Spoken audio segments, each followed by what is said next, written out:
네, 목사님이 신앙 고백을 언제 찾았다고 확신할 수 있었나요? 저 말씀하시는 거죠? 지금 비슷한 질문이 몇 가지가 있는데, 네, 그거 얘기를 해드릴게요.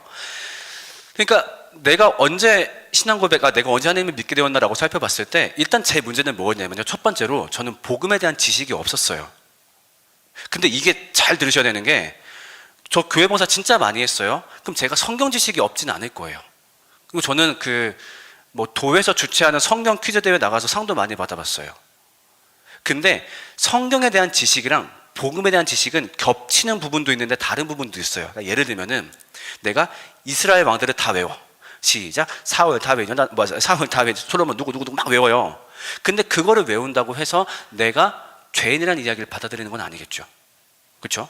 또 아니면 내가 바울의 전도 여행 코스를 외운다, 히브리서의 저자가 누군지 안다, 이거를 안다고 해서 기본적인 복음을 안다라고 할 수 없을 거예요. 제가 그 상태였어요.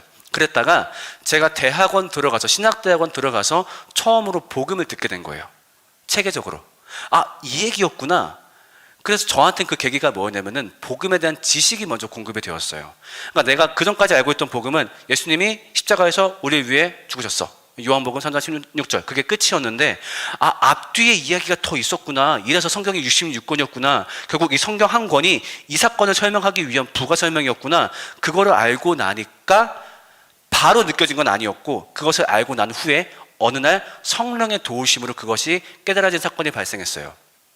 그래서 이 순서예요. 성령의 도우심을 우리가 받으려면은 지식이 먼저 공급되고 그 위에 성령의 도우심이 와야 돼요. 우리가 이걸 알 수 있는 게 에베소서 1장 13절. 너희가 진리의 복음, 곧 너희를 구원하는 구원의 복음을 듣고서 성령의 날인을 받았으니. 그러니까 성령의 날에는 성령이 내 거 한 거겠죠. 그러니까 우리가 어떻게 성령님 거가 됐대요? 우리가 진리의 말씀, 곧 너희를 구원하는 복음을 듣고서. 그래서 이 복음에 대한 지식이 선결되어야 되기 때문에, 만약에 이분이 이제 그 질문도 하셨는데, 자기 스스로에게 어떻게 복음을 세울 수 있나요? 일단 첫 번째로 그 작업을 먼저 해보세요. 내가 아직 복음을 덜 알고 있지 않나? 대부분 좀 이 케이스더라고요. 그러니까 예수님이 너의 자를 위해서 죽었어, 이 한 문장이 쉽게 납득되기는 어려워요. 왜냐하면 떠오르는 질문들이 너무 많거든요. 그럼 내가 왜 죄인이야? 그럼 만약에 내가 오늘 하루 종일 아무것도 안 했어, 만약에 내가 식물인간 됐어, 그러면 난 죄인이 아니잖아. 그때도 내가 죄인이야? 왜? 이런 것들이라든가, 왜 예수님이 죽었어야 돼?